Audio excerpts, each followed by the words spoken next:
Hello friends, welcome to Navkar digital institute. I am C A Vatsal Jha. Friends, last lecture में हमारा topic चल रहा था Ind AS 36 and the name of Ind AS 36 is impairment of asset.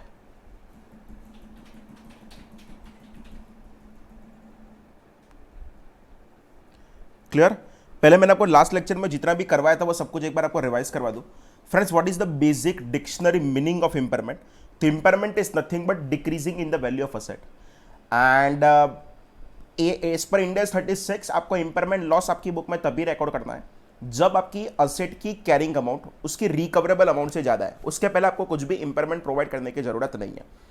तो simple अगर उसकी definition form में मैं कन्वर्ट करूं तो impairment loss is nothing but your carrying amount minus recoverable amount. मैंने बोला कैरिंग अमाउंट मतलब व्हाट, तो सिंपल लैंग्वेज में अगर मैं आपको समझाऊं तो कैरिंग अमाउंट मतलब कुछ नहीं, आपका बैलेंस शीट का वैल्यू, आपका जो बुक वैल्यू है उसको रिटर्न डाउन वैल्यू भी बोल सकते हो। पर मैं आपको याद करूं 8 जगह पे हम इंड एस 36 को अप्लाई नहीं करते थे। इन्वेंट्रीज को अप्लाई नहीं होता था। सेकंड, आपका डेफर्ड टैक्स असेट को अप्लाई नहीं होता था। थर्ड, आपका that is nothing but employ benefit में कोई भी अगर असेट का क्रिएशन होता था लाइक प्लान असेट, तो प्लान असेट में भी आप इंड एस 36 अप्लाई नहीं करते थे। उसके बाद कहने से अगर कोई भी बायोलॉजिकल एसेट है जिसको आप मेजर करते हो at a fair value less cost to sell, तो वहां पे भी आपका इंड एस 36 अप्लाई नहीं होगा। इंश्योरेंस कॉन्ट्रैक्ट है, वहां पे आपका इंड एस 36 एप्लीकेबल नहीं होगा। Non current asset held for sale है, तो वहां पे भी हम अप्लाई नहीं करेंगे। उसके बाद अगर याद करो आपका कोई भी फाइनेंशियल असेट है, वहां पे भी हम हमारा end AS 36 impairment asset apply करने वाला नहीं है। एंड अगर कोई भी कंस्ट्रक्शन कॉन्ट्रैक्ट है, क्लियर, हर एक के लिए एक स्पेसिफिक इंड एस था। इन्वेंट्रीज के लिए हम इंड एस 2 फॉलो कर रहे थे, डेफर्ड टैक्स के लिए हम इंड एस 12 फॉलो कर रहे थे, प्लान असेट्स के लिए हम इंड एस 19 फॉलो कर रहे थे, biological asset measure at a fair value less cost to sell के लिए हम इंड एस 41 अप्लाई कर रहे थे।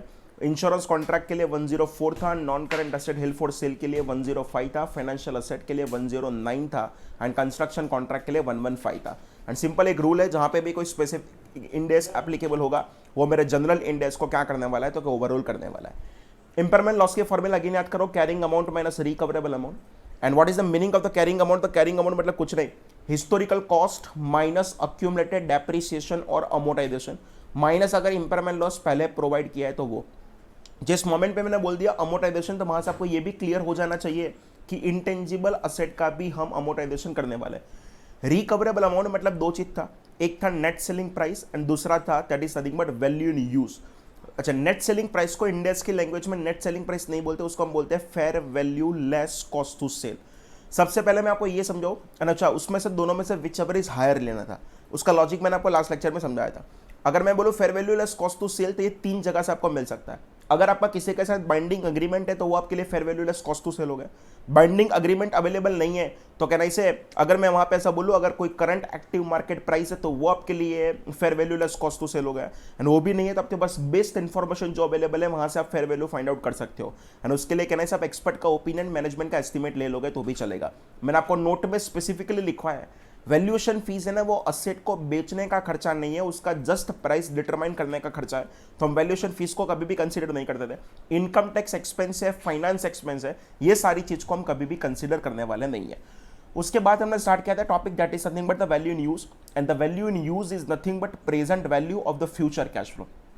क्वेश्चन में आपको कैश फ्लो दे देंगे, डिस्काउंटिंग रेट दे देंगे, जस्ट आपको प्रेजेंट वैल्यू फाइंड आउट करना है। पर problem is that for a practical life आपको क्या करना पड़ेगा, फ्यूचर कैश फ्लो डिटरमाइन करना पड़ेगा।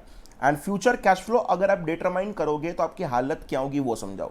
फ्यूचर कैश फ्लो डिटरमाइन करने के लिए वहां पे बोला है पहले 5 साल तक आप जो कैश फ्लो में ग्रोथ रेट लोगे ना वो करंट ईयर के बिजनेस ग्रोथ रेट से ज्यादा कभी भी नहीं होना चाहिए। 5 से अगर ज्यादा लेना है तो वो कभी भी करंट ईयर के इंडस्ट्री ग्रोथ रेट से ज्यादा नहीं होना चाहिए। दोनों वर्ड में डिफरेंस था, एक में मैं वर्ड बोल रहा था बिजनेस ग्रोथ रेट और एक में मैं वर्ड बोल रहा हूं इंडस्ट्री ग्रोथ रेट। डिस्काउंटिंग करना है वो कौन से रेट से करना है, तो क्या प्रीटैक्स डिस्काउंट रेट से। अगर आपके पास प्रीटैक्स डिस्काउंट रेट अवेलेबल नहीं है तो आपकी कंपनी का weighted average cost of capital भी यूज कर सकते हो, वो भी अवेलेबल नहीं है तो इंक्रीमेंटल बोरोइंग रेट भी आप यूज कर सकते हो। प्रॉब्लम एक था, अगर आपका कैश फ्लो कोई भी फॉरेन करेंसी में था तो आपको वहां पे इंडिया का डिस्काउंट रेट नहीं लेना है, वो जिस करेंसी में था वो करेंसी जो कंट्री का था वो कंट्री का डिस्काउंट रेट लेके आपको डिस्काउंट करना पड़ेगा एंड फाइनली आपको क्लोजिंग रेट से कन्वर्ट कर देना पड़ेगा। Normally impairment loss is debited to P&L, हम उसको पीएनएल में डेबिट करेंगे तो भी गवर्नमेंट हमको इनकम टैक्स में उसका डिडक्शन देने वाला नहीं है। तो भी मैं बोल रहा हूं it is your timing difference. Why it is your timing difference? Because it is nothing but your early charge of depreciation in the books of accounts. जिस मोमेंट पे मैंने बोला it is early charge of depreciation in the books of accounts, पर income tax मुझे उसका early deduction देने वाला नहीं है. तो इनकम टैक्स में मुझे सेम चीज का डिडक्शन फ्यूचर में इंपेयरमेंट के नाम से नहीं मिलेगा, पर सेम चीज का डिडक्शन मुझे फ्यूचर में डेप्रिसिएशन के नाम से तो मिलने ही वाला है. तो it is my temporary difference and it is my temporary difference. तो वहां पे कहने से हमारा डेफर्ड टैक्स असेट का कैलकुलेशन होगा. जस्ट मैंने आपको लास्ट लेक्चर में एक ओवरव्यू दिया था, difference between AS22 and Ind AS 12. AS22 is following the P&L approach but Ind AS 12 is following the balance sheet approach. पहले मैं एक छोटा सा कंसेप्ट सिखा दूं एंड उसके बाद हम क्या करते हैं, तो उसके बाद हम आज मैक्सिमम सम करने वाले हैं. क्लियर? कंसेप्ट समझ नहीं, आपको लिखने की जरूरत नहीं है. मेरे पास एक 100 रुपए की असेट थी, मैंने उस पर SLM मेथड सिलेक्ट किया था, 10 साल की लाइफ थी. तो कहना से एवरी ईयर मैं 10-10 रुपए का डेप्री प्रोवाइड करूंगा. मैं ऐसा बोलूं मैंने टोटल 3 साल तक 30 का डेप्री प्रोवाइड कर दिया ना. आज मेरी बुक में ये असेट का वैल्यू कितना है? 70 है. अब इस असेट को मैं क्या कर रहा हूं, तो इस असेट को मैं अपवर्ड रिवैल्यूएशन कर रहा हूं. कितने से अपवर्ड रिवैल्यूएशन कर रहा हूं? तो मान लो 14 रुपीज से अपवर्ड रिवैल्यूएशन कर रहा हूं.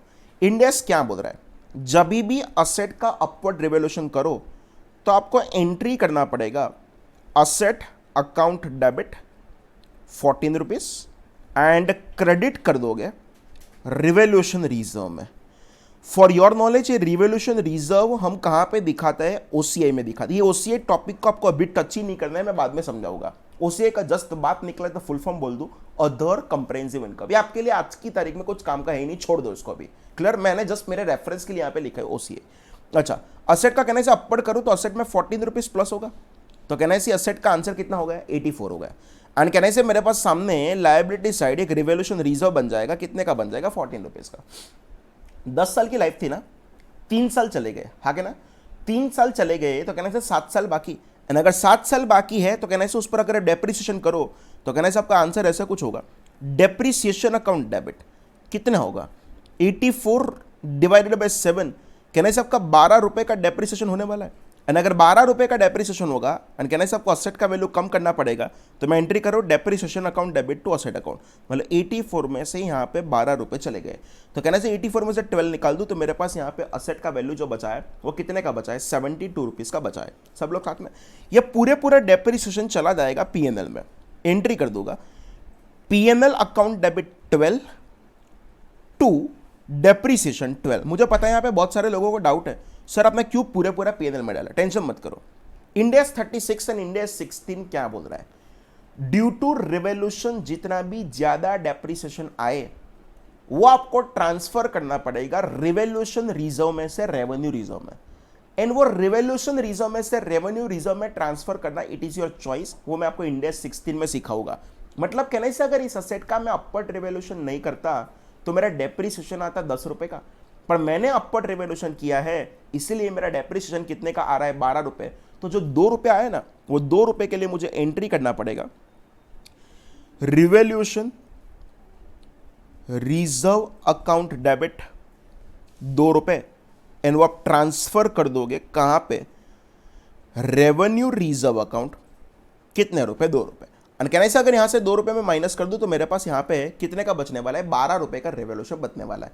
ये सिंपल इफेक्ट तो वही हुआ ना. आप भी क्या करते थे? एक्सेस डेप्री रिवैल्यूएशन में से ही एडजस्ट करते थे ना. मैंने वही किया. अच्छा, इस दिन अगर मैं असेट का रिकवरेबल अमाउंट चेक करो तो मान लो मुझे रिकवरेबल अमाउंट मिला 50 रुपए. पहले इंपेयरमेंट लॉस कैलकुलेट करें. Impairment loss is nothing but my carrying amount minus recoverable amount. If you check what is your carrying amount, your carrying amount is 72, your recoverable amount is 50. तो can I say 22 is nothing but मेरा impairment loss हुआ. ये 22 rupees के impairment loss को मैं P&L में debit कर दूं तो आंसर इज नो. ये 22 रुपीज सबसे पहले आपको एडजस्ट करना पड़ेगा रिवैल्यूएशन रिजर्व में. कहां पे एडजस्ट करना पड़ेगा? Revaluation reserve. एंड चेक करो आपके पास रिवैल्यूएशन रिजर्व का बैलेंस कितना पड़ा है? 12 रुपए का पड़ा है. तो रिवैल्यूएशन रिजर्व में 12 ले लूंगा एंड बाकी का कहां पे एडजस्ट कर दूंगा? P&L में 10 रुपए. इंपेयरमेंट की कोई मुझे एंट्री पूछे तो फर्स्ट एंट्री ऐसी होगी, इंपेयरमेंट अकाउंट डेबिट. कितने रुपए का इंपेयरमेंट था? 22 टू असेट अकाउंट, मतलब कहने से मेरा असेट अकाउंट 22 रुपए से कम होगा। पर ये पूरे पूरे इंपेयरमेंट पीएनएल में डेबिट नहीं करोगे, सबसे पहले डेबिट करोगे रिवैल्यूएशन रिजर्व। एंड अभी भी जहां जहां पे रिवैल्यूएशन रिजर्व लिखो वहां पे ओसीए लिख देना, वो बाद में इंडिया 16 में समझाऊंगा। Revaluation reserve debit 12, P&L debit 10, to impairment, वो इंपेयरमेंट कितना होगा 22 रुपीज का। बस मुझे आपको वो समझाना है। नॉर्मली जो आप इंपेयरमेंट डेबिट करते हो वो नॉर्मली इंपेयरमेंट आपका पीएनएल में डेबिट होता है। पर कहने से अगर आपके पास रिवैल्यूएशन रिजर्व का बैलेंस पड़ा है तो सबसे पहले आपको रिवैल्यूएशन रिजर्व के सामने एडजस्ट करने का एंड बाद में कहां पे एडजस्ट कर देने का, पीएनएल में। क्लियर? तो उसकी मैं स्टोरी लिख दूं, इंपेयरमेंट लॉस, टाइटल लगाओ,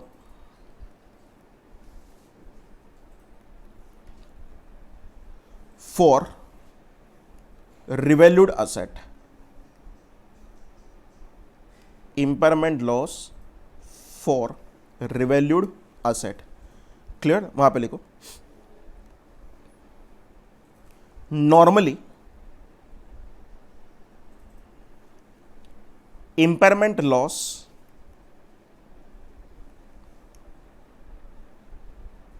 is debited to P&L, but if we have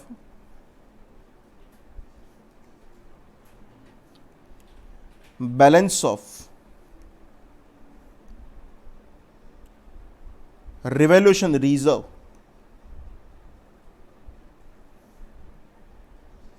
then impairment loss is first adjusted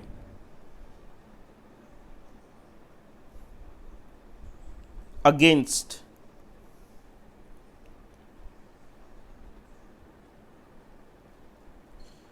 revaluation reserve and balance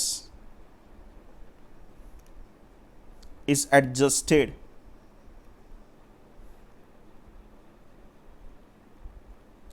against PNL. Clear? पहले आपको एडजस्ट करना पड़ेगा रिवैल्यूएशन में से, रिमेनिंग जो भी बचे वो कहां से एडजस्ट कर दोगे, पीएनएल में से। एंड अगर उसके लिए हम जर्नल एंट्रीज लिखे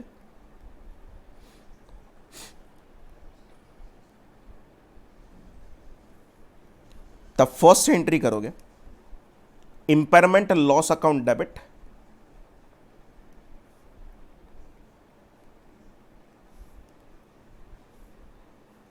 टू असेट अकाउंट।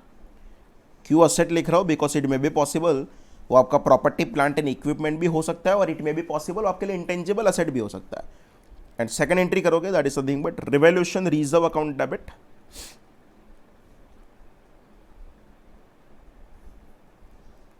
अगेन बोल रहा हूं, अभी सिर्फ इतना याद रखो, जहां जहां पे भी रिवैल्यूएशन आता है ब्रैकेट में ओसीआई लिखो। वो ओसीआई क्या है इंडिया 16 में सीखेंगे। Revaluation reserve account debit, balance अगर कुछ बचता है तो पीएनएल अकाउंट डेबिट एंड आप क्रेडिट कर दोगे to impairment loss account. Clear friends? अब इसके सम करते हैं। फ्रेंड्स अगर हम फर्स्ट अगर क्वेश्चन स्टार्ट करें, हमारा क्वेश्चन नंबर 1 एंड 2 हो गया था। क्लियर? नेक्स्ट अगर हम क्वेश्चन चेक करें तो चेक करो क्वेश्चन नंबर 7। मैं सबसे पहले क्वेश्चन नंबर 7 को पढ़ रहा हूं। X limited was having a net assets on 31st March 2008 of ₹200 lakhs, having remaining useful life of 5 years and being depreciated at a straight line basis, was revalued at ₹225 lakhs. Revalued profit credited to revaluation reserve. On 31st March 2010, company tested the asset for impairment and calculated the recoverable amount of ₹115 lakhs. Excess depreciation on account of revaluation being is met out of the revaluation surplus required. A. Calculate impairment loss to be recognized for the year ended 31st March 2010. B. What amount should be set off against revaluation reserve and how much against profit and loss statement? Friends बहुत simple question है, हम चालू कर रहे हैं। That is nothing but question number 7 है, title लगा दो। एंड आप क्या करो, एक बैलेंस शीट छोटी सी ड्रॉ करो।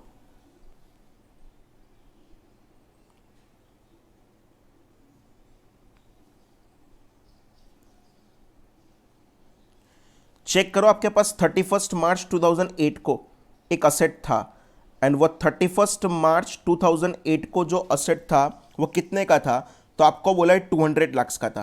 क्लियर। एंड उसके रिमेनिंग यूजफुल लाइफ कितना बाकी है, 5 साल। ये सब कुछ मैं लिख रहा हूं यहां पे। मेरा जो भी अमाउंट है ना, वो अमाउंट किस में है, तो अमाउंट इन लैक्स में।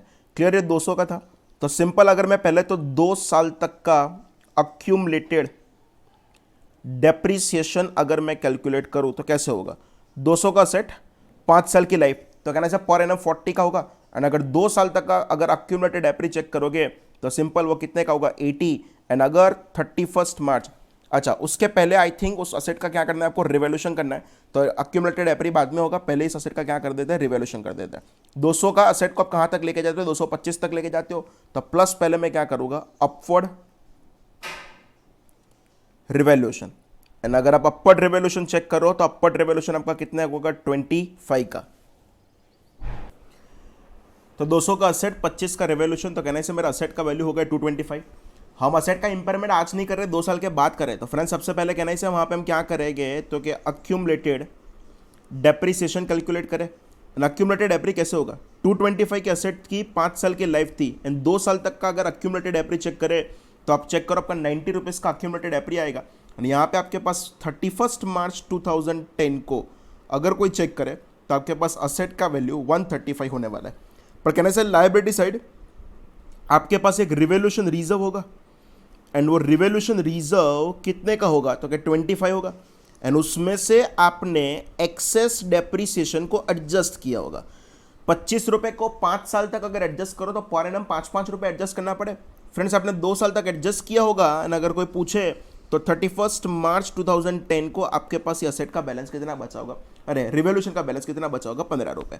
अगर मैं यहाँ पे लिखूँ, मेरी फॉर्मूला थी, मैं फर्स्ट का आंसर लिख रहा हूँ, तो impairment loss is equal to carrying amount minus recoverable amount. If you check my carrying amount is 135, question में आपको रिकवरेबल अमाउंट भी दे दिया कितना, 115, तो सिंपल बोला मेरा इंपेयरमेंट लॉस यहाँ पे कितने रुपीज़ का आएगा, 20 रुपीज़ का आ जाएगा।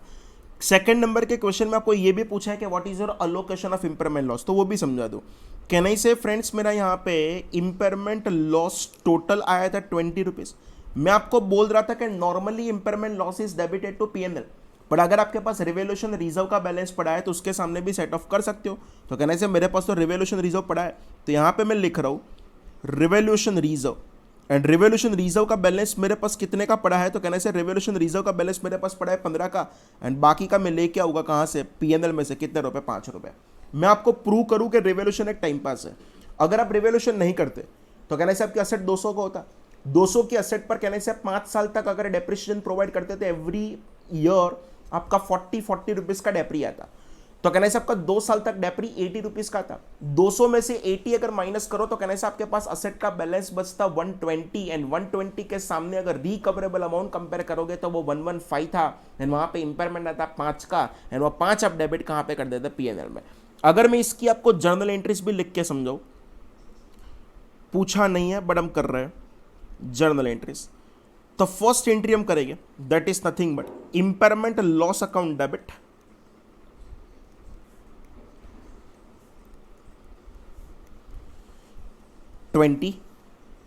टू असेट अकाउंट 20, एंड कहना से वो 20 कहां से एडजस्ट करेंगे, सबसे पहले रिवोल्यूशन में से। तो नेक्स्ट एंट्री में करूंगा रिवोल्यूशन रिजर्व अकाउंट डेबिट 15,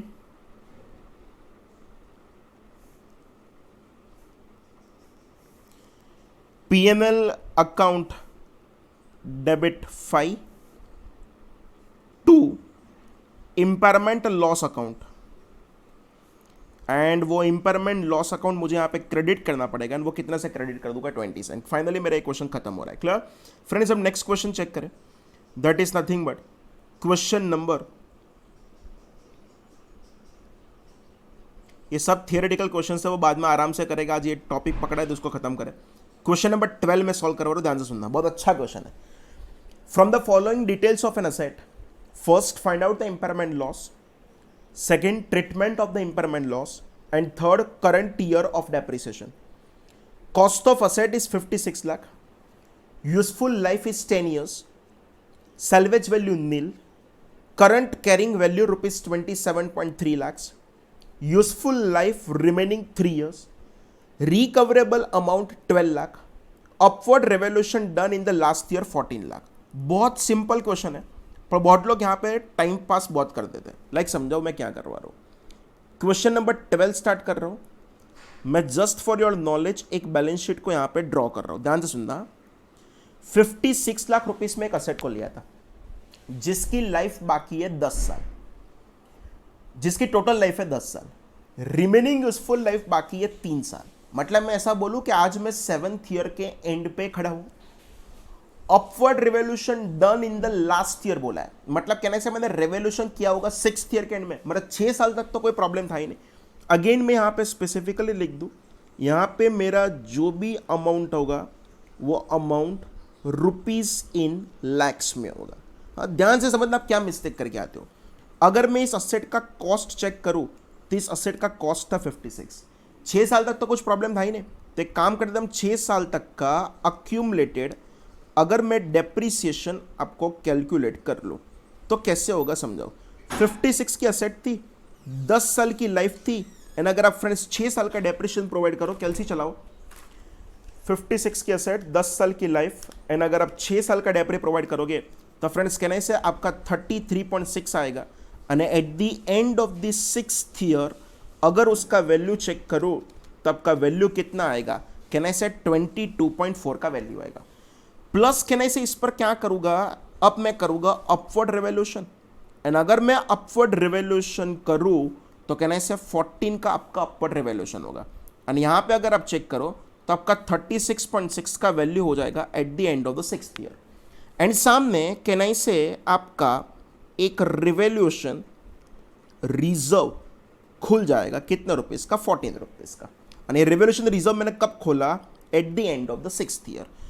36.6 में अगर आप चेक करो तो आप impairment eight the end of the 6th year नहीं कर रहे हो, आप जो इंपेयरमेंट कर रहे हो वो eight the end of the 7th year कर रहे हो। तो अगर मैं यहाँ पे डेप्रीसिएशन प्रोवाइड करूँ 36.6 की असेट, 10 में से आपके 6 साल चले गए थे तो कहने से 4 साल बाकी थे, तो कहने से आपका 9.1 का आपका क्या आएगा, डेप्री आएगा। तो eight the end of the 7th year अगर मैं चेक करूं तो आपका असेट का बैलेंस 27.3 आएगा। यहां तक जो भी करता है उसका पेपर कभी खत्म नहीं होता है। सर क्यों? क्योंकि ये 27.3 है ना, वो तो ऑलरेडी आपको क्वेश्चन में दे दिया था। क्या टाइम पास कर रहे हो आप लोग? हाँ, सिंपल आंसर यहां से स्टार्ट करना है कि impairment loss is equal to carrying amount minus recoverable amount. If you check your carrying amount is 27.3 lakhs, your recoverable amount is 12 lakh, तो सिंपल बोलो मेरा आंसर यहां पे कितना होगा, 15.3 lakhs। अब इसमें टोटल 2 आंसर पॉसिबल है। Clear? Option 1, if we assume company is not adjusting excess depreciation against revaluation reserve। अगर मैं अज्यूम करूं कि कंपनी एक्सेस डेप्रीसिएशन अगर रिवोल्यूशन रिजर्व के सामने एडजस्ट नहीं कर रही है तो आपका आंसर कैसे होगा। ये जो इंपेयरमेंट लॉस है वो इंपेयरमेंट लॉस आपका कितने का था, 15.3 का था। वो 15.3 सबसे पहले मैं एडजस्ट कर दूंगा रिवोल्यूशन रिजर्व के सामने। एंड फ्रेंड्स अगर आप चेक करोगे तो कहना से आपका रिवोल्यूशन रिजर्व जो था वो 14 का था, एंड बाकी का लेके आना पड़ेगा पीएनएल में से, एंड पीएनएल में से कितना लेके आओगे, 1.3। पर कहना से ये एडजस्ट करना कि नहीं करना वो तो आपके पास एक ऑप्शन है। तो अगर मैं ऑप्शन 2 ऐसा भी बोल सकता हूं ना कि if we assume company is adjusting excess depreciation against revaluation reserve। Clear? अगर मैं ऐसा अज्यूम करूं कि कंपनी अगर एडजस्ट कर रहा है तो आपकी हालत क्या होगी वो भी समझो। देखो यहां पे तो आपकी हालत क्या होगी, आपका इम्पेयरमेंट लॉस तो सेम ही रहने वाला है, एंड वो इम्पेयरमेंट लॉस कितना रहने वाला है, तो क्या 15.3, एंड वो 15.3 का कहने से आपको दो पार्ट करना पड़ेगा। सबसे पहले लेके आओगे रिवैल्यूएशन रिजर्व में से, पर फ्रेंड्स आपके पास रिवैल्यूएशन रिजर्व का बैलेंस 14 नहीं होगा, या 14 का जो बैलेंस था ना वो तो 6th ईयर के एंड का था, एंड कहना है आप जो इंपेयरमेंट कर रहे हो वो 7th ईयर के एंड में कर रहे हो, तो ये 14 के बैलेंस को आप 4 साल तक एडजस्ट करोगे, और अगर ये कैलकुलेट करोगे तो आपका आंसर वहां पे आएगा 10.5, एंड आप जो पीएनएल में लेके आओगे वो कौन सा लेके आओगे, 4.8। क्लियर? अच्छा, सिंपल अगर चेक करो आंसर में कोई बड़ा डिफरेंस होने वाला नहीं है, जस्ट आपका आंसर वहां पे ही चेंज होगा कि आप एक्सेस डेप्रिसिएशन को रिवॉल्यूशन के सामने एडजस्ट कर रहे हो कि नहीं कर रहे हो। डन? अच्छा, एक काम करें, हम पहले से टिक लगा दें कि हमारे कितने क्वेश्चंस नंबर खत्म है, चेक करो। तो हमारा सबसे पहले क्वेश्चन 1 खत्म हो गया है, तो मैं इसको टिक लगा देता हूँ कि भाई मेरा क्वेश्चन 1 खत्म है। दूसरा कहने से फ्रेंड्स हमारा क्वेश्चन 2 भी खत्म है, तो क्वेश्चन 2 को भी हम टिक लगा दें कि क्वेश्चन 2 भी हमारा खत्म है। क्लियर? क्वेश्चन 1 2 के बाद हमने डायरेक्टली फ्रेंड्स कौन सा किया था, तो हमने डायरेक्टली किया था क्वेश्चन नंबर 7, तो क्वेश्चन नंबर 7 को भी मैंने टिक लगा दिया, एंड 7 के बाद फ्रेंड्स हमने डायरेक्टली कौन सा किया है, तो 7 के बाद हमने जो क्वेश्चन किया था वो क्वेश्चन नंबर 12 किया था। क्लियर? तो यहाँ पे मैं लिख रहा हूँ question number, just a minute, question number 12 भी हमारा खत्म है। सब लोग मेरे साथ हो तो मैं आगे जाने की हिम्मत करूँ। फ्रेंड्स अब एक नेक्स्ट क्वेश्चन स्टार्ट करते हैं। The most important question is question number 13। मैं एक बार टिक लगा दूं कि क्वेश्चन 13 हमारा हो जाएगा अभी। A plant was acquired 15 years ago at a cost of ₹5 crore. Its accumulated depreciation as on 31st March 2011 was ₹4.15 crore. Depreciation estimated for the financial year 2011-12 is ₹25 lakhs.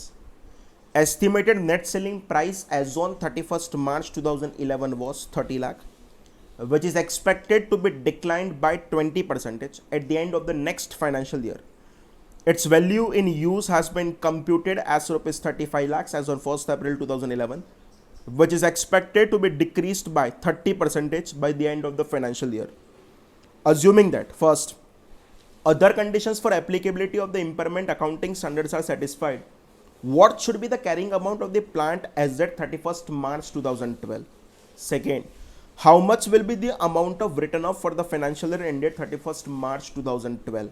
Third, if the plant had been revalued 10 years ago and the current revaluation reserve against this plant were to be 12 lakhs, how would your answer to question 1 and 2 above?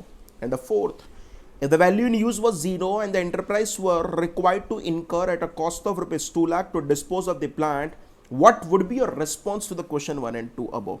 Clear? Friends, actually question simple and same question 5 mark में already पूछा भी है।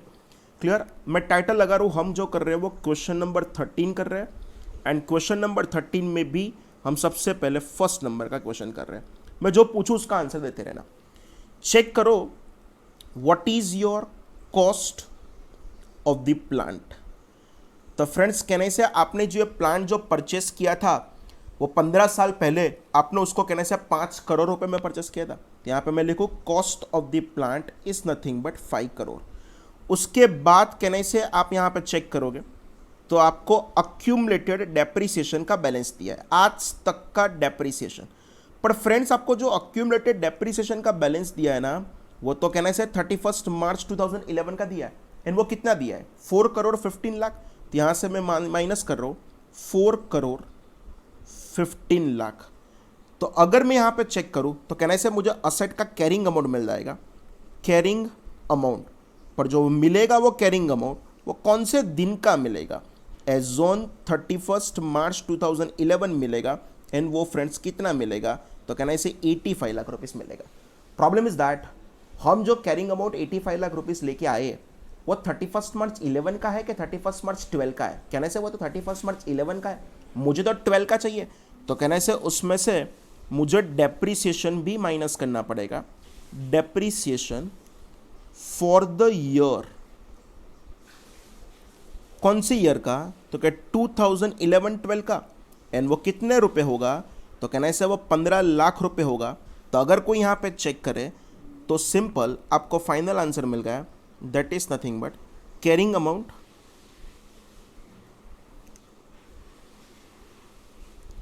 As on 31 March 2012 and वो carrying amount friends आपका कितना आ जाएगा, 60 lakh rupees आ जाएगा। Clear? मेरा फर्स्ट नंबर का क्वेश्चन का आंसर खत्म है। अब सेकंड नंबर के क्वेश्चन में ये पूछा है how much amount is return of, मतलब आपको ये पूछा है कि आपको कैलकुलेट करके देना है कि आपका इंपेयरमेंट लॉस कैसे होगा।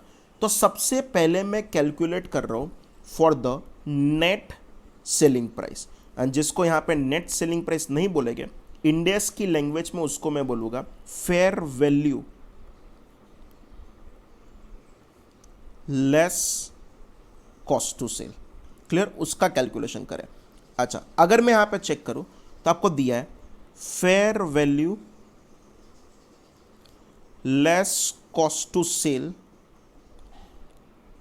एज ऑन 31 मार्च 2011 आपको दे दिया है। चेक करो, आपको fair value less cost to sell as on 31 March 11 आपको कितना बोला है, तो कहना है फ्रेंड्स आपको 30 लाख रुपीस बोला है। एंड आपको क्वेश्चन में ये बोला है कि 30 लाख रुपीस का जो वैल्यू है ना वो तो 31 मार्च 11 का है, पर नेक्स्ट ईयर वो क्या होने वाला है, तो कहना है वो नेक्स्ट ईयर आपका डिक्रीज होने वाला है। एंड वो कितने परसेंट से डिक्रीज होगा, 20%। 30 लाख का 20% करोगे तो 6 लाख रुपीस से डिक्रीज होगा। तो सिंपल, अगर यहाँ पे मुझे कोई पूछे कि what is your fair value less cost to sell as on 31 March 2012, तो वो आपका कितना होने वाला है, 24 लाख रुपीस का होने वाला है। क्लियर? नेक्स्ट अगर हम चेक करें fair value less cost to sell के बाद आपको जो कैलकुलेट करके देना है वो क्या कैलकुलेट देना है, तो क्या वैल्यू इन यूज का कैलकुलेशन देना है, तो वो भी चेक कर ले। चेक करो, आपको वैल्यू इन यूज भी जो दिया है ना वो 31 मार्च 11 का दिया है, तो यहां पे लिख रहा हूं value in use as on 31 March 11। Friends check करो आपको कितने रुपीस का दिया है, तो कहना है वो 35 लाख रुपीस का दिया है। एंड आपको बोला है कि नेक्स्ट ईयर वो डिक्रीज होने वाला है, एंड वो डिक्रीज कितने परसेंट से होगा, तो आपका जो भी डिक्रीज होगा तो उसका डिक्रीज कितना था, 30% था। तो 35 लाख में से अगर मैं 30% माइनस करूँ तो कहना है फ्रेंड्स आपका 10,50,000 माइनस हो जाएगा। तो अगर कोई आपको पूछे कि आपका value in use as on 31 March 12 वो कितना होगा, तो इट्स एन ऑब्वियस कि वो आपका कितना होने वाला है, 24,50,000। क्लियर? पर यस, मुझे दो चीज़ के साथ एक और चीज़ का काम है, that is nothing but recoverable amount. यानी आपको याद करवाओ, मैं रिकवरेबल अमाउंट के लिए दो चीज़ कंसिडर करता हूँ। एक कंसिडर करता हूँ that is nothing but fair value less cost to sell, जो मैंने अभी अभी ऊपर कैलकुलेट किया ना, fair value less cost to sell का अमाउंट मेरे लिए कितना आया था, तो कहना है वो मेरे लिए अमाउंट आया था 24 लाख। एंड दूसरा था that is nothing but value in use, and value in use का अमाउंट मेरे लिए कितना आया था, 24,50,000। फ्रेंड्स हम ऑलवेज क्या कंसिडर करते हैं, तो कहना है हम ऑलवेज कंसिडर करते हैं whichever is higher, and whichever is higher मेरे लिए कितना होगा, 24,50,000। क्लियर? अच्छा, अब मैं कैलकुलेट करूंगा that is nothing but impairment loss. बोलो फॉर्मूला मैं भूल गया, आपको याद है इंपेयरमेंट लॉस की फॉर्मूला क्या थी, that is nothing but carrying amount minus recoverable amount. Check करो, आपने कैरिंग अमाउंट क्वेश्चन नंबर 1 में ऑलरेडी किया था, एंड वो कैरिंग अमाउंट कितना था, 60 लाख। रिकवरेबल अमाउंट आपने अभी किया, कितना है, 24,50,000। तो सिंपल यहाँ पे मैं लिख रहा हूँ carrying amount 60 lakh, recoverable amount आपका कितना था, तो क्या 24,50,000 था। तो अगर हम चेक करें 60 लाख माइनस 24,50,000, तो फ्रेंड्स आपका इंपेयरमेंट लॉस आएगा 35,50,000। जस्ट फॉर योर नॉलेज यहाँ पे मैं लिख रहा हूँ, ये इंपेयरमेंट लॉस आपको कहाँ पे डेबिट करना पड़ेगा, तो डेबिटेड टू P&L हो जाएगा। क्लियर? अब हम स्टार्ट कर रहे हैं, दैट इज नथिंग बट इसी क्वेश्चन का क्वेश्चन नंबर 3। पहले हम पढ़ ले क्या लिखा है, if the plant had been revalued 10 years ago। बहुत एक मिस्टेक करके तो यहाँ पे अंडरलाइन करना, current revaluation reserve against this plant were to be 12 lakh. आज का बैलेंस दिया है, रिवैल्यूएशन 10 साल पहले किया था, पर जो रिवोल्यूशन रिजर्व का जो बैलेंस है ना, वो तो फ्रेंड्स आज का ही है, वो कितने का दिया है, 12 लाख। तो आपके आंसर में क्या चेंज होगा, तो समझा दो मेरे आंसर में क्या चेंज होगा। यहां पे मैं लिख रहा हूं कि मेरा जो इंपेयरमेंट लॉस था ना,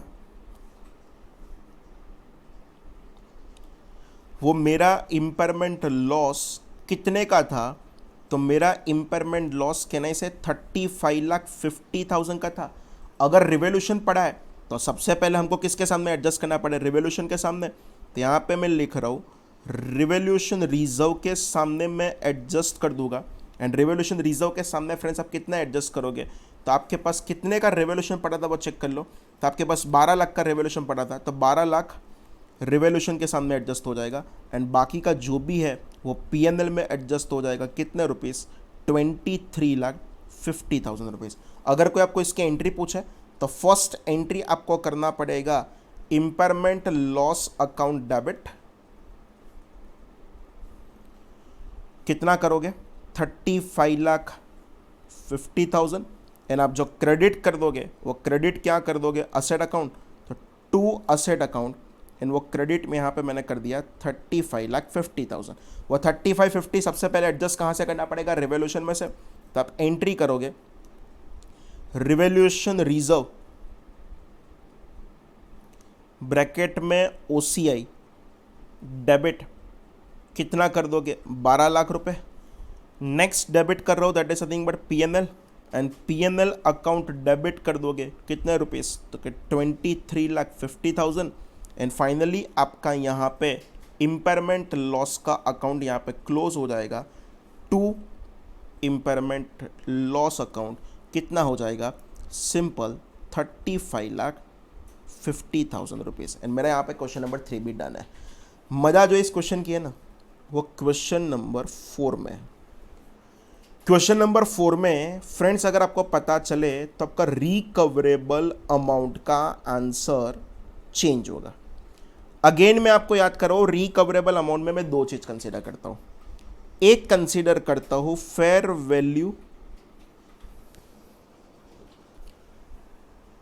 value less cost to sell, वो आपका चेंज होगा। क्या होगा आप समझो, असेट को बेचोगे ना तो कुछ मिलने वाला नहीं है, पर उसको डिस्पोज करने के लिए आपका 2 रुपए का खर्चा होने वाला है।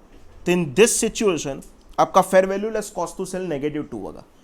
एंड उसका वैल्यू इन यूज क्वेश्चन में ही बोल दिया है कि वैल्यू इन यूज कितना होगा, 0 होगा। एंड अगर मैं यहां पे whichever is higher follow करूं तो -2 और 0, तो विच एवर इज हायर मेरा कितना होगा, 0।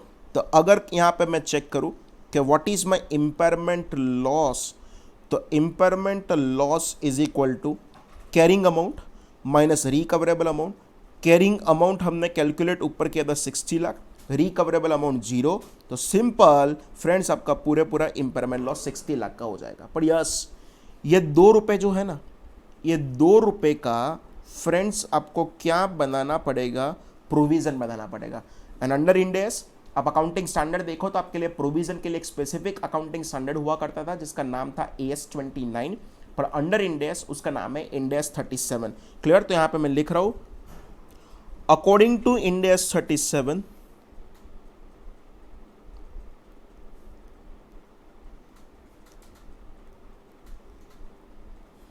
एंड इंड AS 37 का अगर नाम लिखो तो provisions,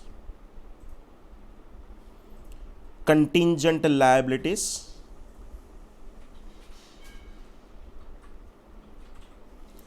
and contingent assets,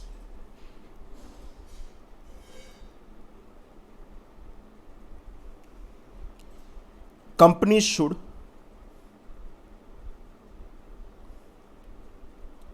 make a provision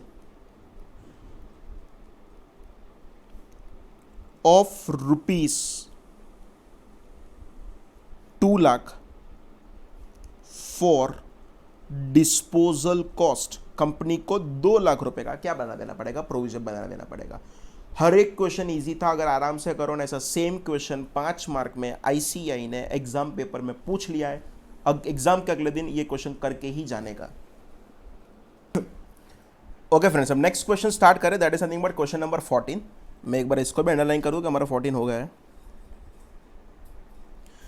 X Limited purchased the fixed asset 4 years ago for rupees 150 lakhs and depreciate it at 10% per annum on a straight line method. At the end of the 4th year, it has revalued the asset at rupees 75 lakhs and has written off the loss on the revaluation to P&L account. However, on the date of revaluation, the market price is rupees 67.5 lakhs and expected disposal costs are 3 lakhs. What will be the treatment of impairment loss on the basis that fair value for the revaluation purpose is determined by the market value and the value in use is estimated at rupees 60 lakhs? Clear friends, again बहुत simple वाला question है, पर एक आपको यहाँ पे नया concept मिलेगा. एंड क्वेश्चन नंबर कौन सा था? तो क्वेश्चन नंबर 14 था, 16 नहीं, क्वेश्चन नंबर 14. क्लियर? मैं आपको जो पूछूं उसका आंसर देते रहना. चेक करो what is your cost of asset. तो friends, can I see your cost of asset is nothing but 150 lakhs.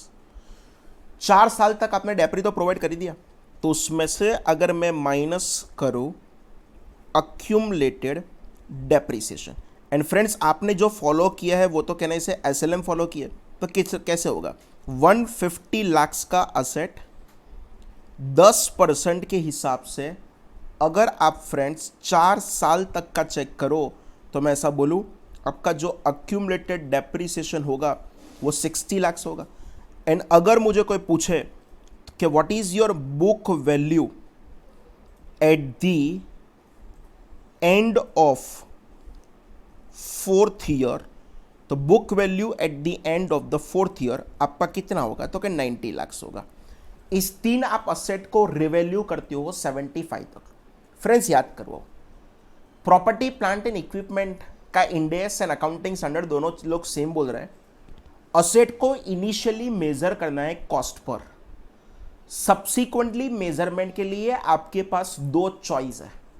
Asset को आइदर कॉस्ट मॉडल पर भी कंटिन्यू कर सकते हो, एंड अगर कॉस्ट मॉडल पर नहीं कंटिन्यू करना है तो कहना है असेट का रिवैल्यूएशन भी कर सकते हो. ये लाइन से आपको इतना पता चल जाना चाहिए, revaluation is a choice, revaluation is not a mandatory. Revaluation करना है तो करो, नहीं करोगे तो भी चलेगा. तो कहना है मेरी कंपनी यहां पे रिवैल्यूएशन का ऑप्शन सिलेक्ट कर रही है, तो 90 लाख वाली असेट को 75 तक लेके जाना है, तो उसको मैं ऐसा बोलूं कि आपने इसका डाउनवर्ड रिवैल्यूएशन किया है. एंड डाउनवर्ड रिवैल्यूएशन फ्रेंड्स आपने कितने से किया है? 15 लाख से. फॉर योर रेफरेंस मैं यहाँ पे लिख रहा हूँ, ये जो आपके 15 lakhs होंगे वो आपका कहाँ पे डेबिट होगा? तो कहना इसे वो आपका हो जाएगा डेबिटेड टू P&L. एंड अगर इसकी बात करें तो अगर यहाँ पे हम चेक करें carrying amount, rather revised carrying amount यहाँ पे बन जाएगा, एंड वो रिवाइज्ड कैरिंग अमाउंट फ्रेंड्स आपका कितना बन जाएगा? 75 lakhs. पर इस दिन आपने क्या किया? तो रिकवरेबल अमाउंट का भी कैलकुलेशन करोगे. तो अगर मैं यहाँ पे चेक करूँ रिकवरेबल अमाउंट, एंड फ्रेंड्स अगर रिकवरेबल अमाउंट के लिए मैं यहाँ पे 2 चीज़ कंसीडर करूँगा. एक करूँगा fair value less cost to sell. Check करो इस असेट को मार्केट में बेचोगे तो आपको कितने रुपए मिलने वाला है. इस असेट को मार्केट में बेचोगे तो 67.5 lakhs रुपीस मिलेगा. तो यहाँ पे मैं लिख रहा हूँ 67.5 lakhs, एंड उसमें से कॉस्ट टू सेल के कहना से फ्रेंड्स आप 3 lakhs रुपीस को माइनस करोगे तो आपके लिए fair value less cost to sell आपके लिए कितना हो जाएगा?